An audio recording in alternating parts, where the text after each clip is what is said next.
Hi, this is Michael Uslan. You're listening to Batman on Film.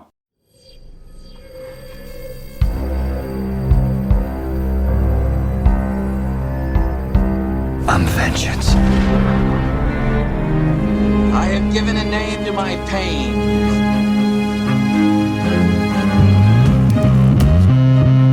The Batman. Always waiting for some Batman to save you. It's simple. We kill the Bat of Gotham. I'm Batman.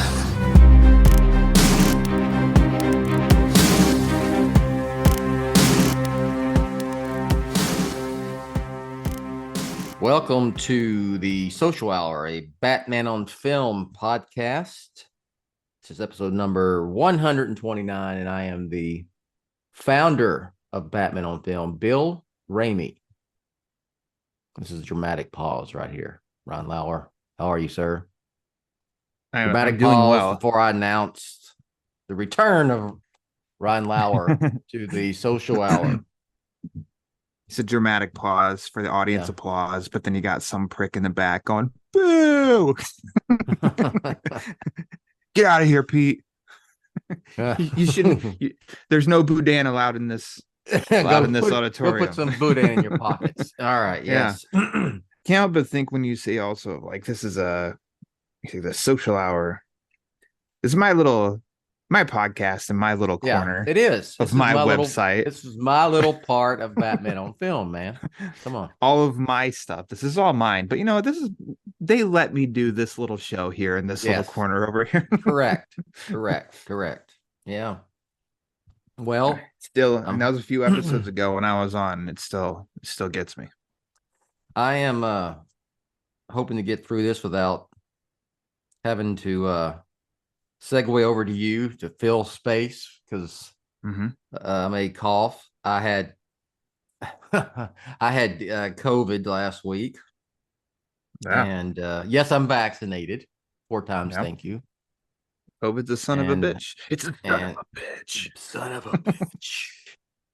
But the bastard finally got me, and it was like having a weird, bizarre cold. Does that make sense? Yeah. Was this the first time you've gotten it? Yeah. So I've dodged the bullet, but my lady here has had it twice, and it obviously it's no joke. That's stupid to say anything like that, but it is like, man, I'm pretty lucky. I'm glad I haven't gotten it because it's an asshole. It was weird because it hit me. I mean, I can almost tell you the time. It was like 3:00, about mid-afternoon last Monday, not yesterday, a week prior. I'm just sitting here in the office. I think I might have been editing a podcast or something, and I just all of a sudden I went, "Is that like kind of a little bit of a sore throat and weird sinus drainage type feeling?" And yeah. I mean, so I thought at first, yes, okay, it's allergies or something like allergies, And by that's Monday, that's late Monday afternoon, and then it was same Tuesday, and then Wednesday got worse. Tuesday night I had chills, and I was feeling just out of sorts, big time. And so Wednesday I took a test. We have a bunch of those home tests here. Some bitch was positive, son of a bitch, and yeah. So called the doctor, got a teledoc visit with my doctor, and got on that anti-COVID cocktail for 5 days, which that was weird because it gave you a bad, funny taste in your mouth. But I'm really on getting off a tangent of COVID. But anyway, did you just hibernate in the bat cave right there then? I had isolate in the cave. I was either in here or the bedroom. Yeah. I only had like Tuesday, Wednesday. I was really I mean, I know people have been really sick from this, so I'm not trying to say that. But I those were the 2 days that I just had like no freaking energy or desire to do anything. It zapped my stamina, it zapped my, Yeah. energy for sure. Can put you in a fog. And I will say, I only missed 1 day. I asked the doctor, can I exercise? And she said, yes, you can exercise, just don't overdo it. And I missed 1 day. And Hell. yeah, Unbelievable. but I could tell it really, I had to temper it down because it zaps you. It zaps you a little bit. So then I tested negative on this 2 days ago and still got a little bit of a running nose, but other than that, I I'm think good. what you're leaving out to tell the fine folks listening is how the one night that you went to bed and right before you fell asleep, you took a shot of Mountain Dew, Mm, knocked you out, and you mm, woke up and it was a complete 180. yeah. Those are important details No, to tell the masses, Bill. Okay. yeah. I And that's what not the zero, not the diet, like yeah. full-fledged unhealthy fuel of Mountain Dew. It yeah, that and that Paxlovid really did a number on that COVID, I had to look man. that up. You told me about that, and I Yeah. was so out of the loop that I had to look it up. And I'm like, oh man, Bill went for some good shit. Like, Yeah. let's fight this. Yeah. So I'm back to normal. About 90, probably 98%. 98%. It's good enough. Good Standing enough for here me. with your little Yeah. pistols, like, Hey, pew, pew, pew, ready to fire. and I got through a podcast with Pete Yeah, that with was it. good. That was a good one. Got through a podcast Monday, I think, with Patrick Johnson, a Batman animation. Of course, I was negative by Batmanimation. then. And and here I am. I got my exercise in still. I kicked its ass. That's what happened. It was There the you go. Joker and I was Batman. Mm-hmm. How about that? All right. Yeah, So, and it's still hot as hell here. Hot as hell. we're reaching the hundreds today, tomorrow up here. Oh, We're getting yeah, that. We're getting some enjoy. Texas weather. Yeah, We have or what you not people in Texas call a cool down.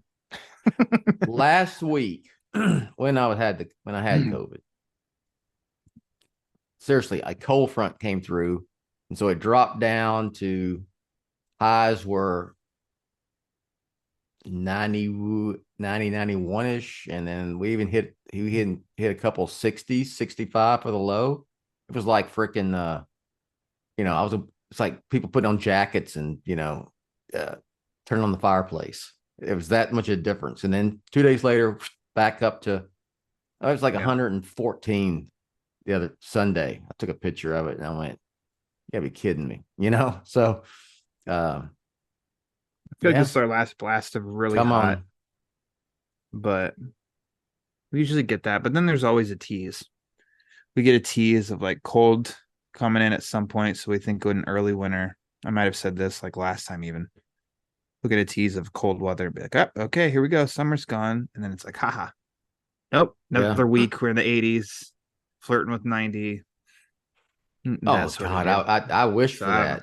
80s flirting with 90s. So yeah, I looked at the forecast like 15 days and it's like over 100 into September. And I was like, geez, all right. All right. So much for this witty banter. That was good witty banter, but time to move on to some Batman I don't know stuff. if I brought the wit. I just bring Mountain Dew whenever I can. Yeah. Mountain Dew. Come on. Count Chocula. Whatever it takes. Hey. Oh, well, hell, now we're going to detour some more of those monster cereals. Did you ever eat those as a kid? Oh, hell yeah. Hell yeah. So Target was great a few years ago, quite a few years ago. I say this, it was probably like 7-8 years ago. And they brought Fruit Brute, and then I feel like it was a mummy kind. And that was the first time I'd ever come across those. Because obviously the Count Chocula, Frankenberry, and Boo Berry is every year. Those are staples. But they did the old school boxes, and then brought in the Fruit Brute. I forget, it's not Yummy Mummy, I don't think. Yeah, and I don't know if you remember eating those at all when you were a kid. I don't remember those, I don't think, but Count Chocula and Frankenberry and Boo Berry, hell Yummy Mummy. yeah. It was Yummy Mummy. Bam. Okay. And then Got it. you would hell, I think they were like I would mix them, you know? Oh, that's crazy. You know, I can't do that with the chocolate and the other kind. I can do it Yeah. with blueberry and the fruit kinds. Like, Yeah, yeah, yeah, because you'd eat all the boxes to where then you just have like a little bit of each one, yeah, like in the box. It's like, well, that's not enough for a bowl. And it's like, well, what yeah, am I supposed to do? Mix it all together. yeah, yeah. Those were, I I mean, know, I know how to live as a kid. yeah, I love those commercials back then, you Yeah, know. yeah, those are awesome. Um, Watching it Saturday mornings, you know, of course they came on and all those commercials aimed at kids, Saturday morning cartoons we were all watching, and all those, you know, for shit foods were all aimed right at us, you know. Yeah, Sugary uh cereals besides aimed the at me, monster ones, you aimed at me know, now as a Lucky 36-year-old. Charms and all that, and tricks and all that, you know, tricks for kids, all that Oh yeah, nonsense. Not good nonsense, nonsense. Yeah, gold, good nonsense. Good nonsense. You know, good here, nonsense. Yeah. kids, eat this, you know, eat this sugared up cereal and get wired up as hell. Here, kids, and Ryan Lauer. Yeah. I All mean, right. endorsed it all the time. I think part of the reason I liked, I was obsessed. Well, I'd say obsessed, that I was gravitated toward those monster cereals because I've said before, I was a kid. I loved those Universal monster movies, the old school ones, you know. Yes, Right there. Bam, the classic Universal monsters. classic monster. Yes, and so that was like close to, you know, Frankenberry was Frankenstein and Count Chocula, Dracula, you know, all that. So Yeah, this I bust through, and it's about time because we're coming up on Halloween season. I bust through a bunch of these classic. I'm holding up for Bill the classic monsters box set. Um, real quick, and then we can move on. Of the classic monsters, like which movie was your favorite? That you can, if you had to guess. oh, I don't know probably how recent you watched Frankenstein, them. the I think original me too. Frankenstein. Yeah, Yep.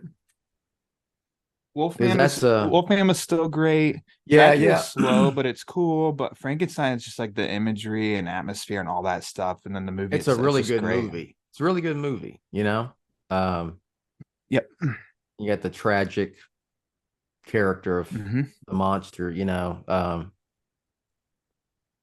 Yeah, I love those. They would come on late night, like on Saturdays, late night. And Hmm. they'd show movie. Remember back in the day on like local TV, they would always show a movie. There would be movies on after the news or whatever on the weekends. Yeah. Yep. And a lot of times there was, that's how I discovered them, all those monster movies. This is, you know, before, this is before like uh American Movie Classics and Turner Movie, Yeah. all that stuff, you know. You had Yep. to get it on cable TV late night. One of the three channels. Yeah. And then a lot of them had those like they had like Saturday night shows. I know like we had we had cable. That was a Yeah. big deal, you know. Went Ah, from three fancy. channels to, you know, about 13. And I grew up about an hour and a half outside of Houston. And so we would pick up part of the cable package was, of course, it was essentially, it was, you know, you get TBS, WGN from Chicago, right? The two super stations. Hmm. And then we would get the independent over there called the independent stations out of Houston. These were like the stations that were not uh, uh, part of like CBS or ABC or NBC at the time. Sure. It was independent. Yeah. And we'd get those channels out of Houston, and we get Channel 8, which was PBS. And that's how I found Sesame Street and Electric Company and all that stuff. So, yeah, watching those, and they would have like, there was like Channel 26 or out of Houston at that time. It was like, and Saturday nights they had like some, it was a lot like Elvira. You know what I mean? Because Yeah. yeah, because Elvira was kind of like that out in Los Angeles, I think. But it was like It was a guy, not a woman. It was a guy. And he would dress up like some kind of scary ass makeup or whatever. I didn't forget the name of it. And they would play, some of these older horror movies. So that's how I found all the Universal. And they will also show like the Hammer. If you're watching any of the Hammer stuff from the 60s. Oh, yeah. Yeah. Yeah, that's good. So that would be on there. So yeah. Anyway. Yeah, I'm responsible for this detour. But hey, it happens. Yeah. Yeah. If you don't like it, just fast forward this shit. There you go.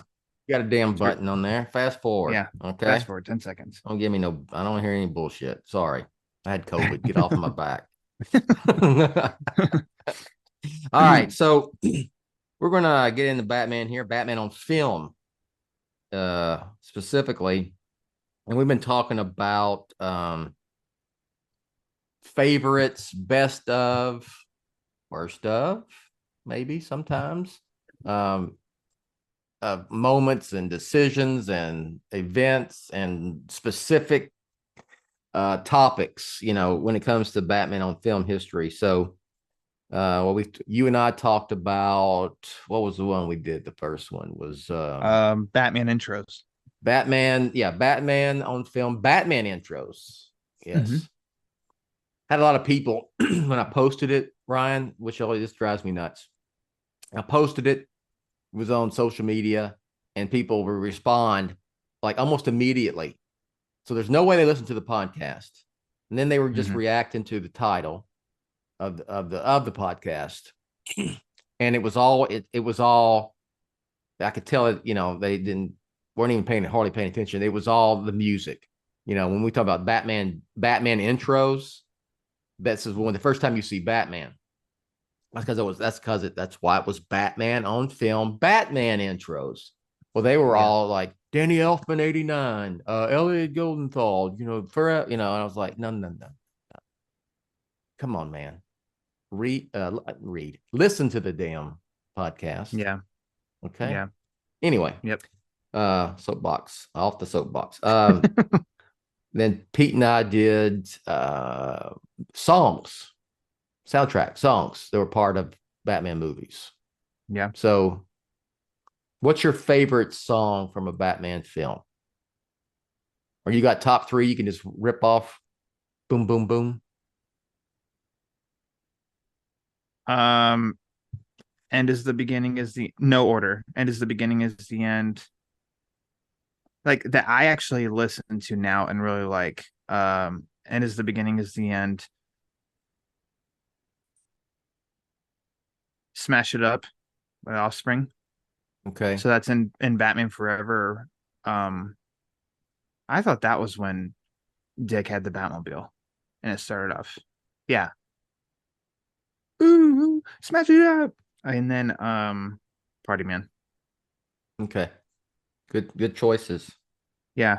Good choices. I tell you what, I loved Seal though. I did love Kiss from a Rose because I think it was more so because the music video had so many clips for the movie. Oh my gosh, yes. Before I'd seen it. So that was why I was just sold of like, well, I love this song. I need this music video. I love this song. This is the greatest song ever of all time, but it's because it just showed a bunch of clips from the movie. What a great promo that was for that movie. Oh yeah, absolutely. Video. And U2, So Hold Me, Kiss Me, Kill Me, Thrill Me, that one too. I didn't see that one a whole lot, but I was convinced by the animation style that I think the animated version of Bono I thought was Joker. So I thought that Joker was coming back in Batman Forever. Yeah. But that song still I think is really good. Batman Forever was a little happening in 1995 because that soundtrack was big, and those two, especially Kiss from a Rose, those quote. People tend to forget Batman Forever was a hit. End quote. Yeah. Bill Ramey. Exactly.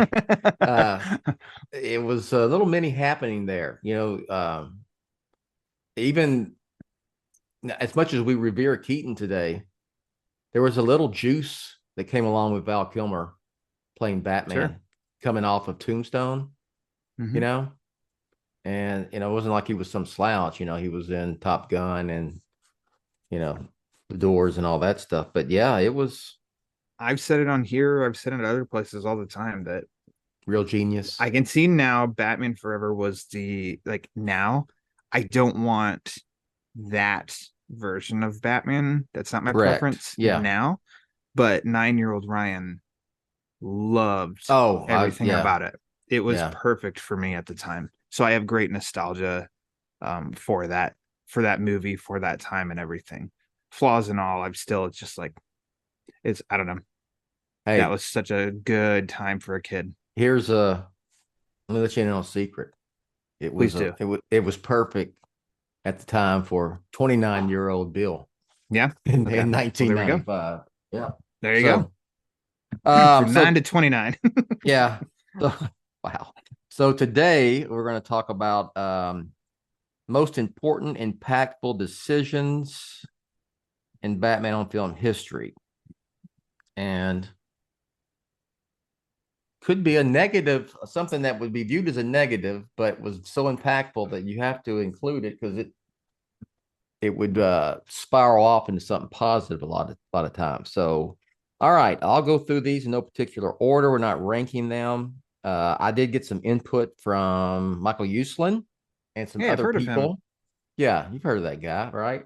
Yeah. And some other people in the movie business, genre movie biz, who may or may not have something to do with Batman on film or had something to do with Batman on film at some time. And I came up with a list and I sent it to you, and you went through it and added a couple things, and then, but I would say this, that the list, I would say it's pretty universal. I would Yeah. say, just from who I talked to, and then you, that what's most impactful. So, and for the record, we're going to stick with just live action here. Yeah.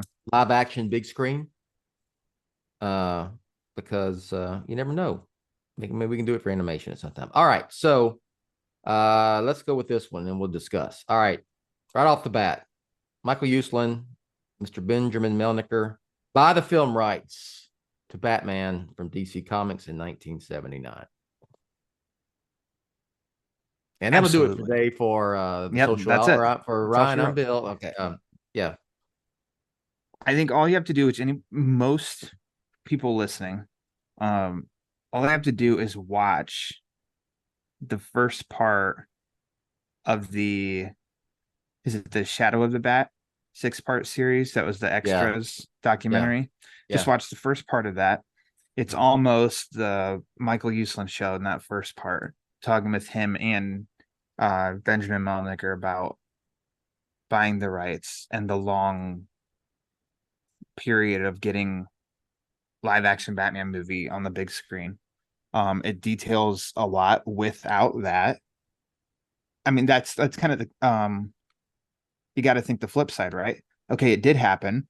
Mm-hmm. To really analyze it, flip it and think if it didn't happen. No I matter what, you would not have had the same thing. Like you No, just wouldn't have had the same thing. you wouldn't have got Batman 89 as we know it. Yeah. You might not have gotten a Batman movie in 1989. Yeah. You may not have gotten a Batman movie at all. You may Mm-hmm. not have gotten the MCU Mm-hmm. if that hadn't happened, to be honest. Yeah.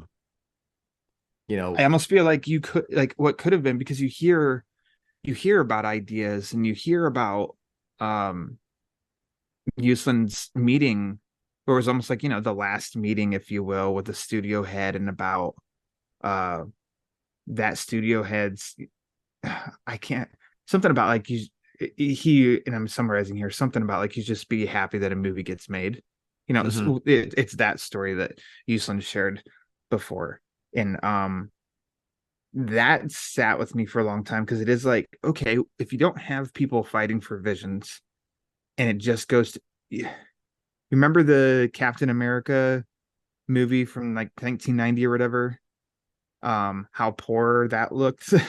Like in my head, it's like, I wonder if that's what Batman would have been if left in the hands of like suits or something. And then I can't see how that, like, the character continues in live action after that, And so just people sticking to their guns for, a vision of a dark, serious Batman. Uh, and I mean, and the push is from these two men. I'm not gonna put one more than the other. We heard Michael Uslan's story and his personal viewpoint a lot more, to where I feel like he was maybe championing more than Melnicker. Michael was the fan. He was Yeah, the yeah. comic book guy. That he was the Batman dude. Mr. Melnicker was the Hollywood exec. I mean, if you know his, uh, you know, old school Hollywood, golden Sure. age Hollywood, prestigious Hollywood executive, Mhm. to partner with Michael on that. Michael was basically a kid in 1979. Yeah. And I mean, I don't know what think about. Yeah, we got Superman the movie in 1978.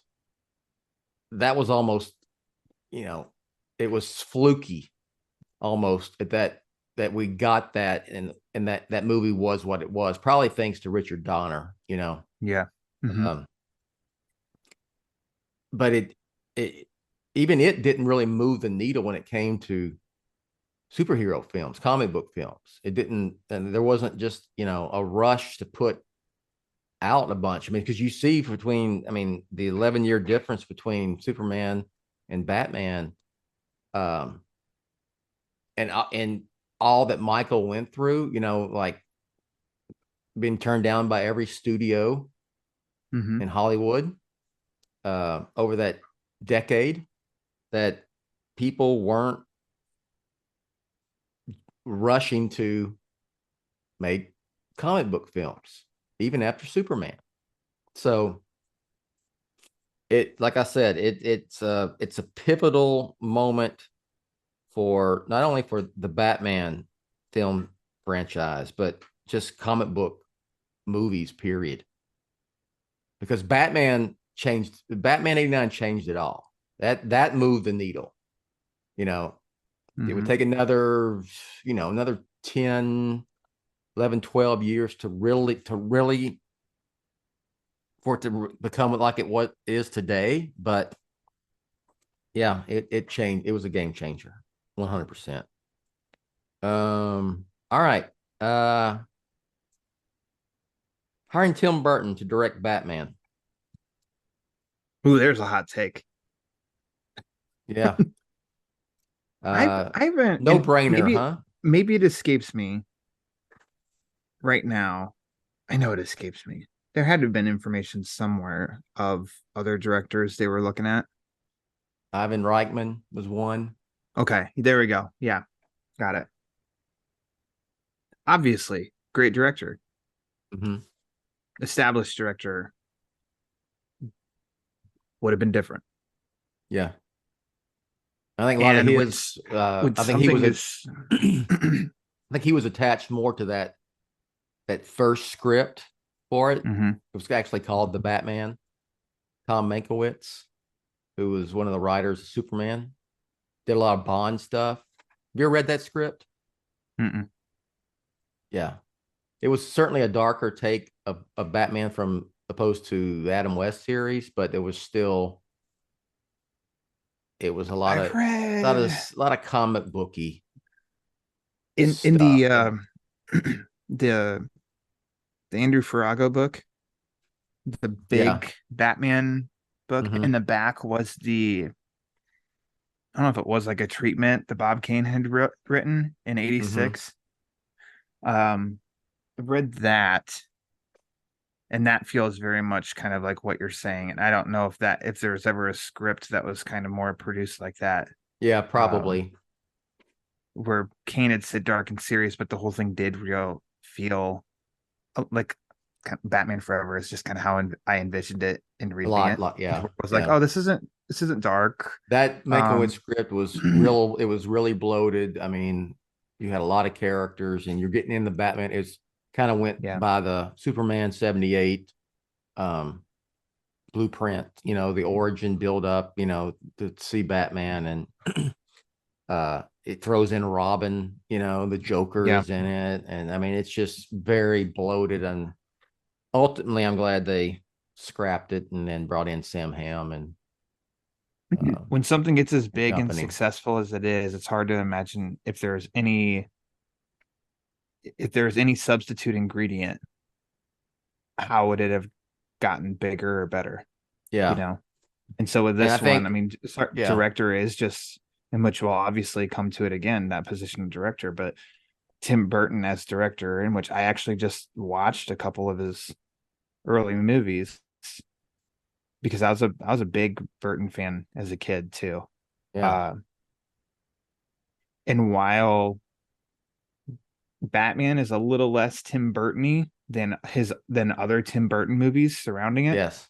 uh, still it's like, I don't know, it's, you name it, of like, he guided this massive ship and this bold take on a character, with the, with others involved, um but yeah, I mean, just, I don't know, you remove Tim Burton from Batman 89, you don't get Batman You don't, 89. no, you don't. And I will say, yes, you're right. It's more, um, certainly more studio producer driven than Batman Returns, which is straight up Tim Burton, right? Yeah.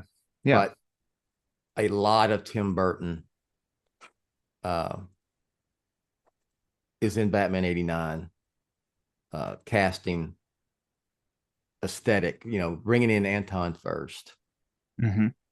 was a big deal. And these were all, decisions that the director made. But yeah, Batman 89, even with the Sam Hamm script, who came in and who was it that polished that up? Warren Scarron, Batman 89. I'm Take away my card. Yeah.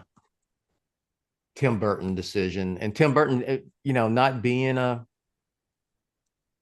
comic book Batman guy, but, Mm-hmm. was able to deliver that movie. And that was a big risk. I mean, he wasn't a Spielberg. He wasn't Tim Mm-hmm. Burton even then, Yeah. he wasn't Tim Burton, quote unquote. He was a up and coming director who had just done Beetlejuice for the movie, for the studio. And, we know Pee-wee, Big Mm-hmm. Adventure, and Frankenweenie. He's a Disney guy, Disney animator. But that was, certainly goes on the list. Casting Michael Keaton as Batman, 1988. Burton's decision, his pick, right? I would say yes, even though I think Peter Gruber says that he also thought of it. But Okay. my research tells me that was a Tim Burton decision. And he just doesn't Beetlejuice. Did Beetlejuice, and then there is that bit in that documentary that Burton even says too, of he just sells on Keaton's eyes. Mm-hmm. And he's just like, I just thought with his eyes, like, and you just hear it's Burton's thoughts of, I see him because his eyes, Michael's eye, like blah blah whatever, that to me it's spoken on such a, like, no, I wanted him because of yada yada yada. He says that he goes, I just couldn't see anybody else putting on the suit and doing Batman things. None of the quote action stars, unquote, of the day. And you know what? Thinking back, I don't either. I can't think of anyone who was a big name actor at that time. I could have pulled it off. And they think of action star as well, and it's kind of like, but I mean, Keaton also sets it of, he's not an action star, never was an action star. Yeah. And look, you can believe that he's Batman. So, like, things that I think we've fandom has learned, and then also continues to learn of Oh, they're still continuing to learn this. aesthetics does not a good Batman make. Mm-hmm. And by that, I mean looking at an actor just an everyday, seeing a picture and being like that, just because he looks like he's a 6'2" physique with this weight, that's Bruce Wayne, that's Batman, put him in a suit, done. Yeah, it's like there's more to it than that. There's some MMA guy, stuntman MMA guy that I forget his name. Sorry, stuntman MMA guy. Yeah. I may think of it in a second. But there's just one particular guy that fanboys always, they should have cast such and such, whatever, Yeah. MMA guy, stuntman in it, martial arts guy.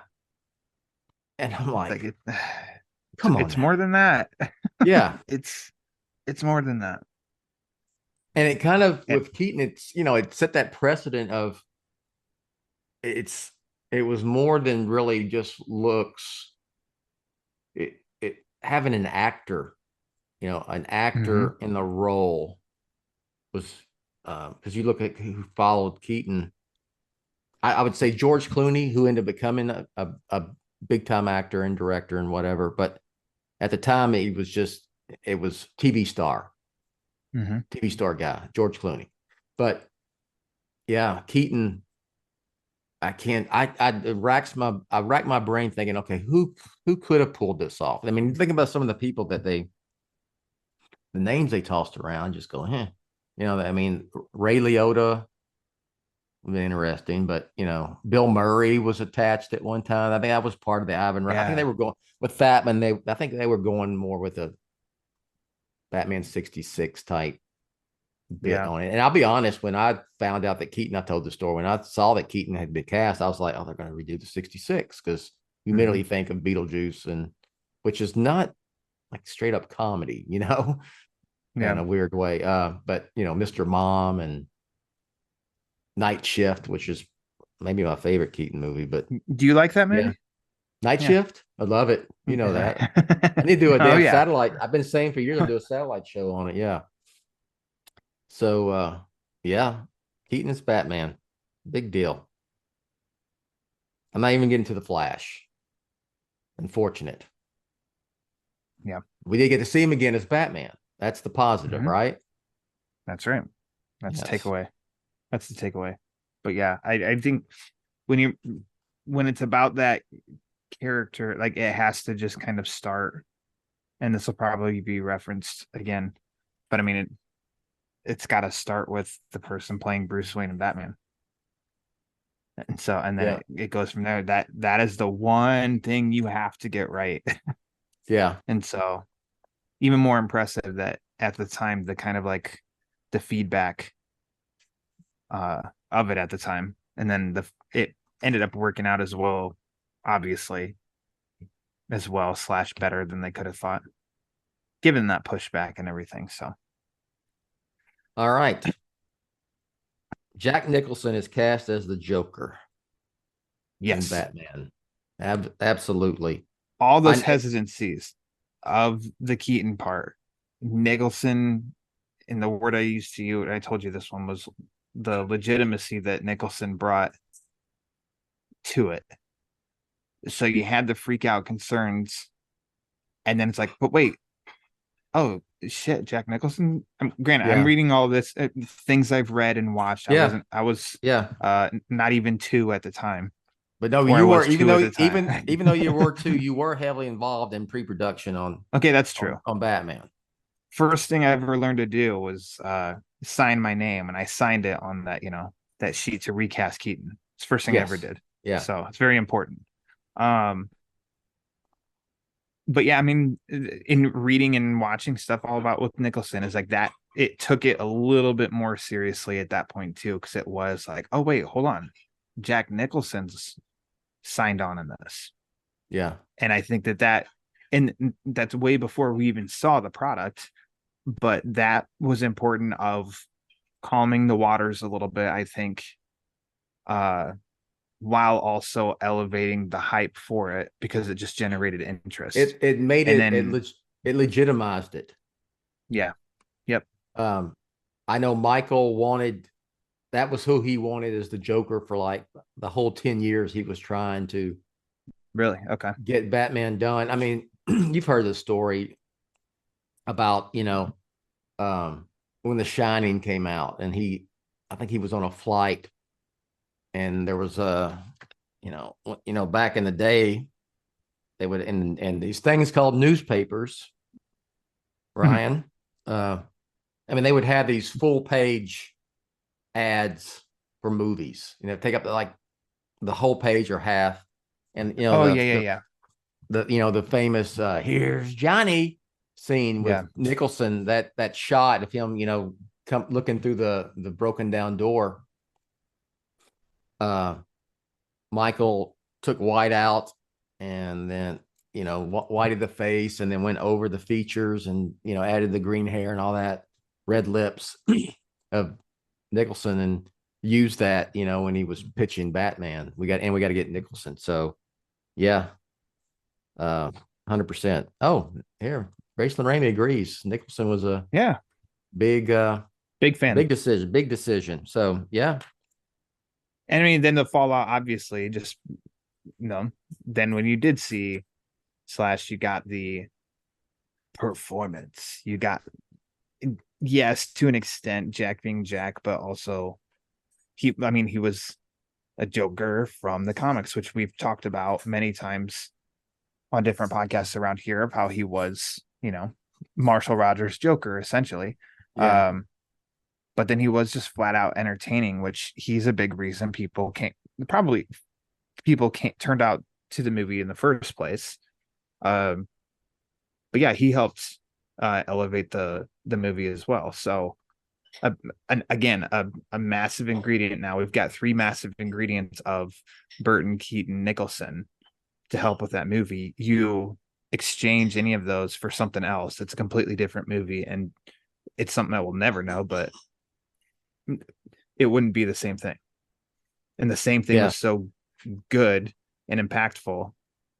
There's the word, impactful, that you change anything and it's just not going to be it just wouldn't be the same. So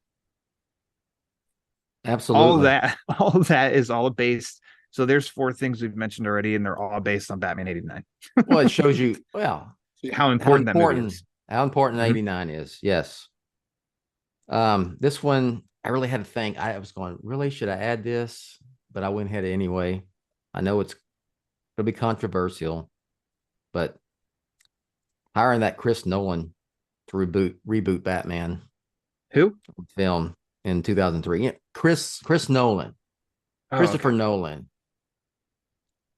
You know that guy, right? Would you say, okay, so in the sense of I'm not trying to over dramatize this at all. Yeah. Almost just as risky as hiring Burton back in the 80s. Sure. Burton had 2 small movie hits, but they were also like 2 bigger movies than Nolan's 2 movies. Yeah. To where, my mind sometimes in wrapping stuff around is, how does a studio see that of, oh, you've done these 2 small things, here's a massive thing. How do they have the foresight to do that? But I mean, this obviously, I said to you after I saw the list, that before I'd even saw the list, I was like, here were 4 things instantly when we talked about this, and you already had them jotted down. So I think that lends it to what you said of like, there's a lot of overlap of just kind of, it seems like no-brainers that many of us know, and definitely Nolan as director is one of them. There's no argument. There's just no argument. He was an indie director, Memento following, did Insomnia for Warner Brothers, which got him in into the Warner Brothers family, and got the gig. I mean, it was he was cast what? I mean, he was hired 2002-ish. So probably, within that 4 to 5 year period after Batman and Robin, there was, the idea of a reboot was foreign at that time. This Which is wasn't a really, thing. isn't that weird to wrap your head around that? Yeah. Yeah. Because you For think about younger people now, in considering that and thinking about that it's like me thinking about things that happened in the 70s. It's like, man, that happened before me. And there are people Yeah. now that it's like, well, no, I've always lived with reboots and stuff. That's always been a thing yeah. while I've been alive. So it's weird. It is weird to wrap your head around that. It was like Bond. You just kept going. You just kept going. You just kept going. Yeah. And what was probably the plan for the Batman series. Hell, I even, I remember way back in the day of Batman on film, even before Batman Begins, writing an op-ed like Batman should be like Bond, where you just keep going. You just recast and you just keep churning them out, Yeah. And I was freaking wrong. But yeah, I mean, Chris hears that they're trying to reboot Batman. You've got there were all sorts of projects, Batman Beyond with Paul Dini, and Bruce Timm was involved in that. And, they talked about doing Batman Beyond. And there was the, infamous Year One with Frank Miller and Darren Aronofsky. Sorry, Darren. There's Aronofsky. also the world's finest, Wolfgang Peterson. Yeah, there was that. There was Batman Dark Knight, which was, had Scarecrow and I think Harley Quinn. But anyway, lots of attempts.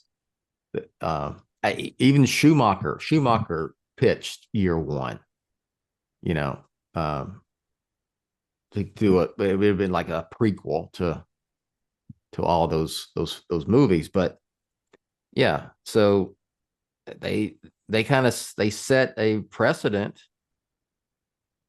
rebooting Batman with Batman Begins, and Chris Nolan proved to be the man for the job, because you end up getting one of the greatest cinematic trilogies, period, in history. I think what benefits, and so there's benefits to both sides. It did benefit in a sense of, and he admitted it himself, of he's always liked the character, but he understood. He went to David Goyer because he was like, David Goyer is a comic guy. He knows Batman comics and history so much better than I do. But of course, I know Batman and the character. But Nolan is more interested in being a storyteller and a good story. And I think there's that can work out really well. He's removed a little bit from being a fanboy, and it is like, well, I want to tell a good story. And that's his main focus first. And the approach of it being, kind of being a trailblazer for, and which we saw too, the impacts of what he did on that genre in movies, period. And he was kind of one to take that approach first and really do that. And he applied it to Batman. So then Batman kind of becomes a little bit of a trendsetter. Yeah. No Batman Begins, no Casino Royale. Batman's a trendsetter again. Yeah, again. Bond, if we talk about Bond just a moment ago, be like Bond, continuing. Then they there's Batman Begins, and they take a page from Batman, and you get Casino Royale, and and they rebooted the Bond series, which is getting another reboot. And that's, and that's commonplace now. In fact, I advocated that. I think that's how solo Batman should be. I think it should be, you get a filmmaker who has a story and a vision, certain vision, tell a story, 3, 2, 3, 4 films maybe, and then give it a rest and then bring someone else whatever in. it takes. 220, 221, whatever it takes. Said it a million times. There you go.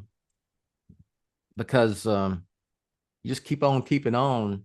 You're going to keep on keeping on right into the ditch, Yeah. And I think Disney's starting to see that with the MCU right now. He had a finite end to it as well. So Yes. I mean, I know as you said, as Michael Uslan said and stuff too, of the Dark Knight trilogy being one story kind of in 3 acts. I don't know, like that did so much. And also no, because I'm being so big, I was gonna say it made the character almost as popular as ever because of those 3 movies. But I know of Batmania in '89 as well. Oh, certainly. It contributed to yes, revived it, contributed to. I think it pushed Batman even further. You know what I'm saying? I think it pushed him even further into. As you've been saying of that character being Teflon, I think Dark Knight trilogy solidified it. Yes. To where now he's Teflon. Yeah. So, I mean, tell me that's not one of the most impactful, important things of Batman on film. Yes, 100%. I have to pair this with the hiring of Nolan because it essentially what led to it. Believe it or not, the decision to go with Batman and Robin and make it what it was an impactful, important decision for the Batman on film franchise. It is. They just didn't know it. They just didn't know it at the time. It wasn't like we're going to make this movie and it's going to bomb, but here's the method to our madness. Here's the thing: in 8 years, 8 years, we're gonna have a good payoff. Yeah, we're gonna get Chris Nolan. The foresight of those guys at Warner Brothers at that time, incredible. This is pretty much when you fall into something. You know what I mean? Yeah. You stumble into something. Yeah, stumble is what I'd say. But it led directly to Warner Brothers saying, "We're just gonna let's reboot this. Let's get a filmmaker in here and reboot it." And it led to the hiring of Nolan. So it's kind of it goes along with the hiring of Chris. Yeah, I think let's say Batman and Robin had been more like Forever, and you probably would have gotten Batman Unchained, which we call Batman Triumphant for Forever. Mm-hmm. And I think ultimately they would have just ran the franchise into the ground to a point where you're all you're out of gas, man. You know what I'm saying? So and you wouldn't have gotten Dark Knight trilogy. Wouldn't have got Dark Knight trilogy. You just wouldn't have. No. And that's instrumental, and that's kind of the point of, you can say, of Batman the website too. Batman on film would not be what it is without what? And as we're going through and listing things, and I'm like, when you bring it that way, Christopher Nolan as a director for the Dark Knight trilogy, like for Batman Begins, because they didn't know about the 2 ones after that, but you don't make that move, you don't get the Dark Knight trilogy. And I think that's a crucial point in Batman on film and Batman on film. Yeah, I would say, going back to the hiring of Chris Nolan, here's just how Michael Uslan words it. the hiring of Chris Nolan to restore the darkness and dignity to Batman. So that goes along with coming off of Batman and Robin and the effects it had. All right. The dignity. I like it. Yes. Yes. Darkness and dignity to Batman. Restore the darkness and dignity to Batman. And that it did. Restore balance to the world. It did. Ra's al Ghul. This one and Batman continues to innovate and make great decisions. Hiring Matt Reeves to reboot the solo Batman, reboot solo Batman on film in 2017. Ultimately, we got the Batman in 2020. 2022. 2022. Yes, my bad. I think of this. Batman was there. There's a little, there's some symmetry between the state of Batman on film after BBS and compared to as it was after Batman and Robin. And, we know that Ben Affleck was supposed to direct the Batman, not what we got, the Batman, but in name, the same title. And then Ben Affleck pulls out and they go to Warner Brothers, goes to Matt Reeves, who almost didn't take the job because for one thing, he didn't think he could do it. He didn't, because he was he was still working on War for the Planet of the Apes. Mm-hmm. War of the Planet of the Apes, right? Get the title correct. And he's like, it was putting them off. Like, yeah, War I think the Planet of the Apes. Yeah. But anyways. And his I think his agent told him, hey, you may want to take this meeting with Warner Brothers. It's about Batman. Yeah. And oh shit. Yeah. And okay. Reeves is like, he's just like reacted as any of us would. Yeah. Yeah. And takes the meeting. He goes in and says, hey, here's what I would do. And said he didn't think that they would go with it, but they did. They wanted to hire him. And there was even a time where he walked away because wanted to do the Batman like the Batman we got. And they said, okay, it's all yours and we'll wait on you. And the rest is history. And I don't know if anybody else could have done. I mean, this was the second reboot of the Solo series. Third reboot of Batman on film, if you count Affleck being in the ensemble movies. You're coming off of a not very well received version of Batman. It's going off there's a lot of turmoil. Yeah. With Batman on film. I think that can make that statement of there's just turmoil. Yeah. You don't know what's coming. There's a lot of added discussion. There's a lot of uncertainty. And there's a lot of there's plenty of negativity attached and hostility in the discussion post Batman versus Superman with Batman in movies. And I mean, maybe it makes you feel kind of like not confident though. Like, of course, we were all very much all for another solo Batman movie with Affleck as Batman to see like, hey, let's see what he does in his own solo movie and stuff like that. But it just didn't feel like a ton of optimism with Batman in live action at that time. And that's not trying to start shit or put anything. It just think of the image of Batman on the big screen during the Dark Knight trilogy times. Think of it. I can't of Batman at the time of 89 on film. And these years with Affleck just didn't feel close that way. So, Yeah. and then you hear the reports of like the guy playing Batman is ready to step away. He's done to just kind of hang up the cape. It's like over and stuff. That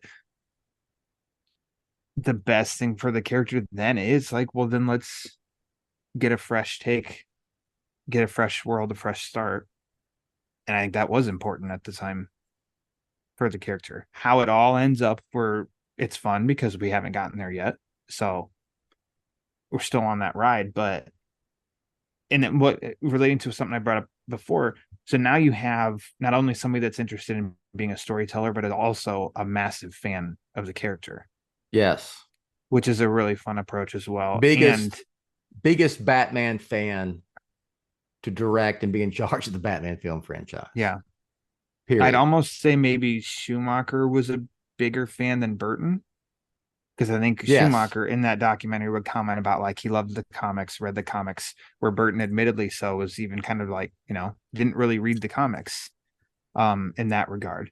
But then you come in with Reeves flat out, I'm a fanboy for Batman. Yeah. It's all out there. So that's like a fun, and then you've seen his body of work and you know that he's a quality filmmaker as well. It's like, oh, okay, so you're putting like it's 2 in 1 here, which gets exciting then too. Like, and for the benefit of the character, we're starting something new completely as well. I think that's just important for the character. I would pair in there, not really go along with it, but I would mention, and getting Pattinson as Batman was a great pairing with Reeves. Not only did we find out after the fact that Reeves wrote the damn script thinking of Pattinson in the role, but the fact that Robert Pattinson is a Batman fan, probably the first. Well, Affleck was a comic book Batman fan, but I mean, he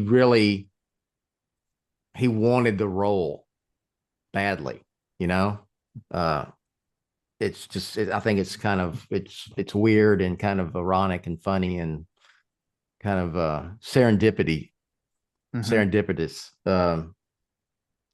that Matt Reeves was writing the script with Robert Pattinson in mind. Pattinson has no idea of that, but Pattinson is also, without Matt Reeves knowing, trying to get intel on what's going on with the Batman franchise, and he was like campaigning for the role. However, through other channels he was doing it back then. So yeah, and as how Michael puts it, Matt Reeves, the hiring of Matt Reeves to show Bruce Wayne and Batman as the world's greatest detective.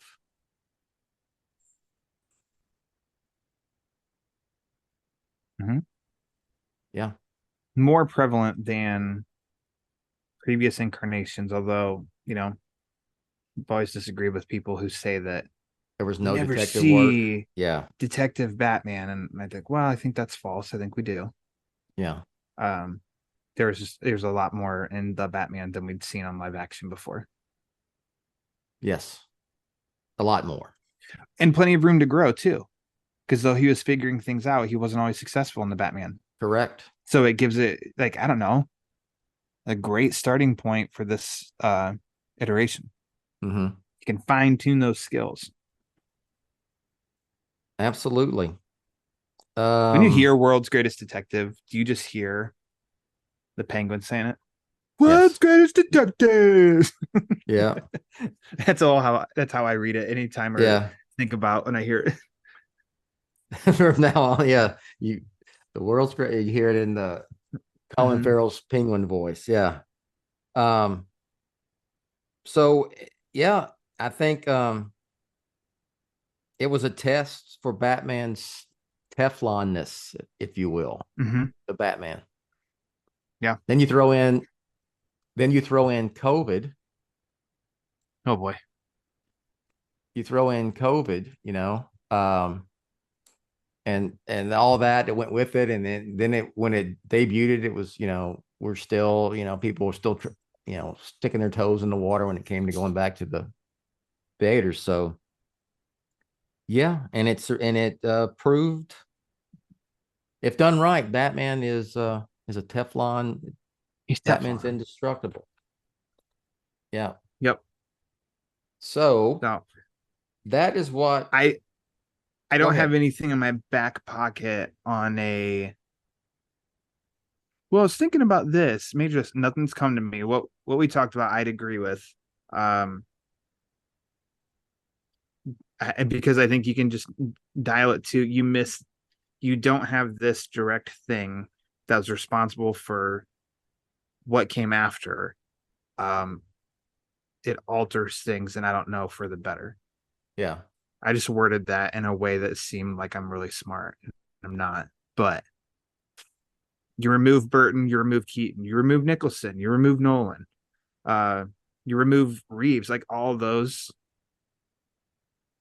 I think Reeves still has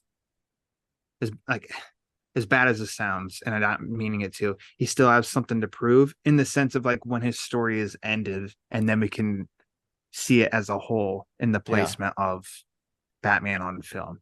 It's still ongoing, so therefore the book's still open, it's not closed. It's easier to compare the others because Burton's done with Batman, Reeves, or not Reeves, Nolan's done with Batman, the Affleck version's done, and all Yeah. that. So there's still like a little asterisk next to Reeves's name with it.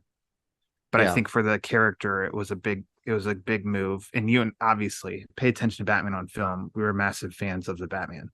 So of course, like we Yeah. think, yes, it was a great move to have Reeves, steer the ship for the new direction. Yes, and not only, and he's creating a whole universe. He's doing something different. Yeah, exactly. Yep. You know, Something different. something different than Batman's we've such a seen good before. shepherd of that, of kind of doing different things rather than just making it feel like it's the same. Yeah. Different stories. Yes, some characters are popping up that popped up in previous movies, but it's different takes, different stories, different atmosphere, different look. So, Yeah. Batman's pretty good. Going to quickly mention, we're going to get on out of here. We're going to wrap this up. It's been a good one. Michael did mention, so I'll throw it as an honorable mention. He mentioned the hiring of Todd Phillips for Joker, and Joker itself, making Joker the movie as important. I'd agree with that. Yeah. I was one that was skeptical and like, we didn't really need a Joker origin movie.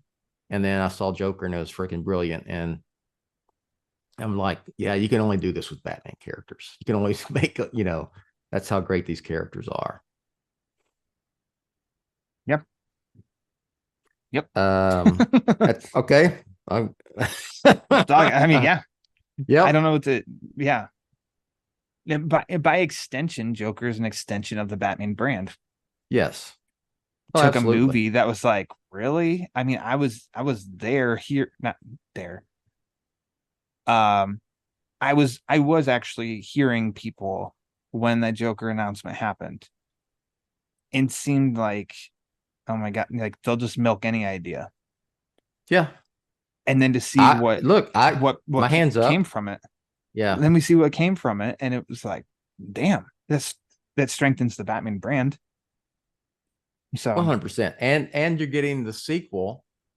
Yep. That is and again, I was one that's saying you don't need a sequel to it because I thought the film was brilliant the way it was. And the sequel's like, yeah, we're gonna do a sequel. We're gonna have Lady Gaga as Harley, and it's gonna be a musical. And I'm like, I'm in.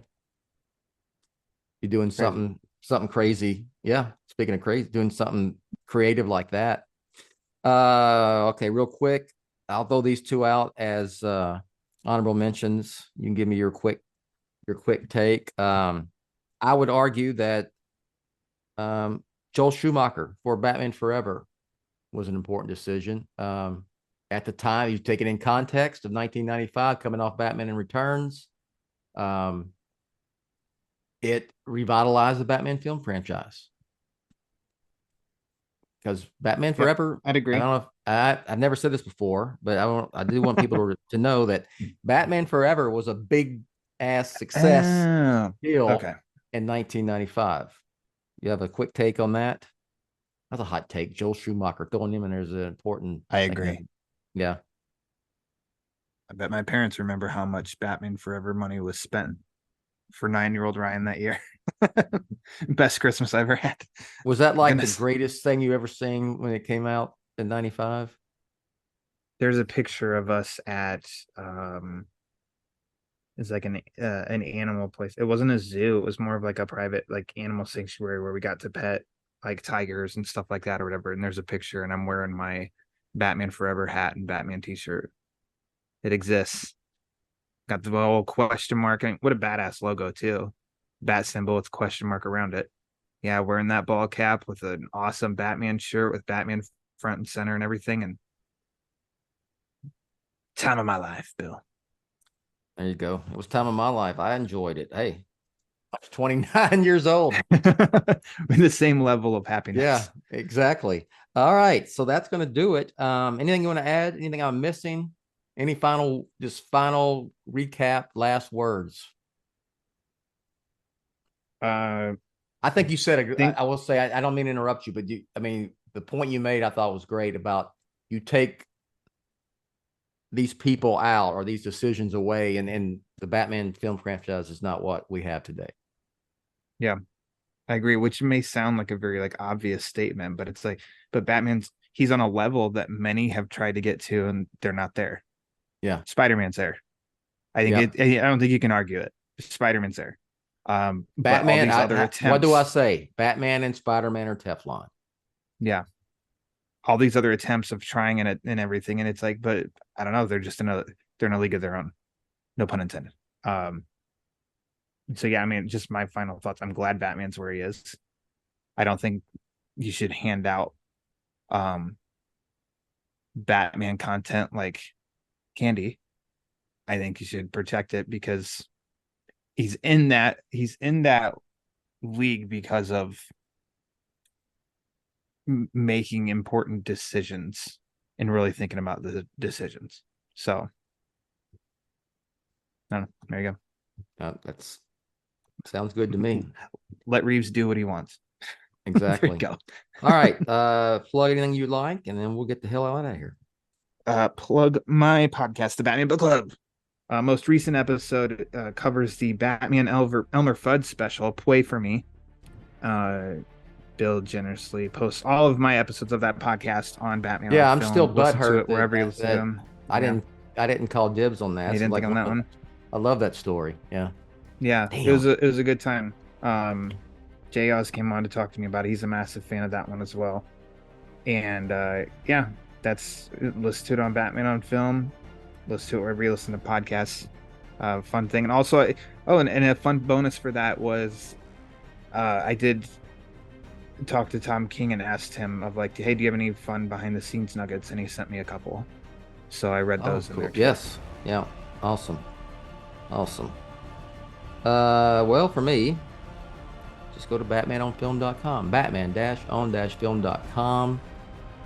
You'll find everything there. If you want to follow me on social media, it's there. And then, of course, we're going to turn it over here to announcer Rachel. She'll finish up. And with that, I am Bill. That is Ryan. Thanks for listening. We'll catch you next time. You have been listening to the BOF Social Hour, Jet's official podcast on Batman on Film. Follow BOF on Threads at The Batman on Film. Follow BOF on X, formerly known as Twitter, at Batman on Film. To help keep BOF up and running, go to patreon.com/BatmanOnFilm, or you can buy BOF a beer at buymeacoffee.com/TheRealBatmanOnFilm. For Jet and everyone at BOF, I'm announcer Rachel. Authoritative, definitive, the original, Batman on Film, founded in 1998.